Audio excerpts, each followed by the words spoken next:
आता हिवाळा सुरू होत आहे आणि स्किनची काळजी कशी घ्यायची हा बऱ्याच जणांना प्रश्न असतो. तर स्किनची काळजी घेताना पहिल्यांदा अंघोळीसाठी जे काही तुम्ही पाणी वापरता ते खूप कडक असू नये. थोडंसं कोमट पाण्याने अंघोळ करा. जास्त कडक पाण्याने अंघोळ केल्यानंतर स्किन आणखीन ड्राय होऊ शकते. Ceramides, glycerin, cocoa butter, shea butter असे कंटेंट असलेले थिक मॉइश्चरायझर तुम्ही मॉर्निंगला आणि इव्हिनिंगला दोन्ही टाईमला याचा वापर करा. चेहरा जर खूप ड्राय होत असेल तर चेहऱ्यासाठी तुम्ही माइल्ड क्लिन्झरचा वापर करू शकता.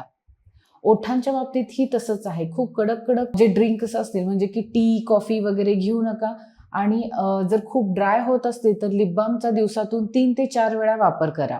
अशाच काही स्किन केअर आणि हेअर रिलेटेड प्रॉब्लेमसाठी तुम्ही निर्मिती कॉस्मेटिक सर्जरी सेंटरला व्हिजिट करू शकता किंवा आमच्या Instagram आणि YouTube चॅनलला फॉलो करू शकता.